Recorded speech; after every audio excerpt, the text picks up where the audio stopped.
Bienvenue chez Audivelisi. Aujourd'hui, on vous présente la nouvelle A6 hybride, donc nouvelle génération qui vient juste après la sortie de l'A6 e-tron.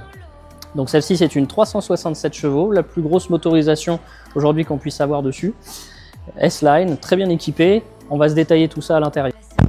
Alors bienvenue à bord de cette nouvelle A6 hybride, donc ce nouvel intérieur qu'on a déjà trouvé sur l'A6, sur le Q6, sur toute la nouvelle gamme. Donc elle vient s'ajouter dans cet esprit.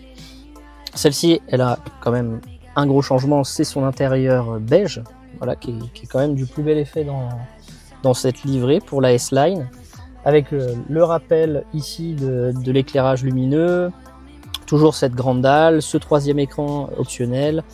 On va avoir aussi la charge induction, l'USB-C, des parties avec des matériaux différents, du piano black, de l'aluminium brossé, enfin voilà, on est vraiment dans une voiture haut de gamme.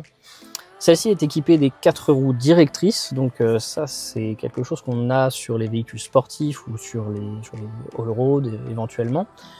Et sur celle-ci on peut l'avoir, voilà, même avec cette hybridation. Au niveau de l'intérieur, sur l'affichage des écrans, on a des petites choses qui ont changé, comme l'affichage de la partie électrique et de l'affichage de la partie thermique qui sont dissociés, donc on peut vraiment voir ce qui nous reste en autonomie, en temps réel. Alors ici on va retrouver le bouton de Drive Select, donc quand on appuie, on a notre menu qui vient nous donner tous les modes possibles, donc Efficiency, Confort, Dynamique, et puis un mode Balanced, qui va être un mode entièrement personnalisable, c'est-à-dire qu'on pourra les choisir d'avoir une direction un peu plus dure, un peu plus souple, pareil pour les suspensions, pour les aides à la conduite, enfin voilà, un peu paramétrer ce qu'on souhaite.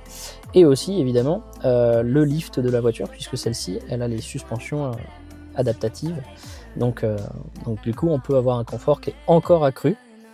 Si on va de ce côté, on a aussi le bouton EV qui nous permet d'être en électrique pur, donc jusqu'à une certaine vitesse et jusqu'à une certaine autonomie évidemment.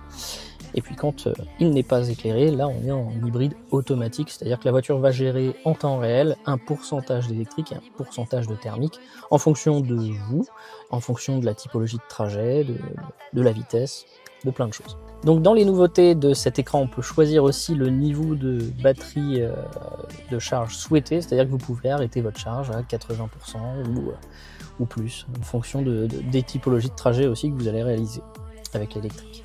Donc avec ces nouveaux optiques, avant, arrière, les poignées affleurantes, beaucoup de choses à dire sur cette nouvelle A6, et si vous voulez venir la découvrir un peu plus en profondeur, ce sera à Audivelisi.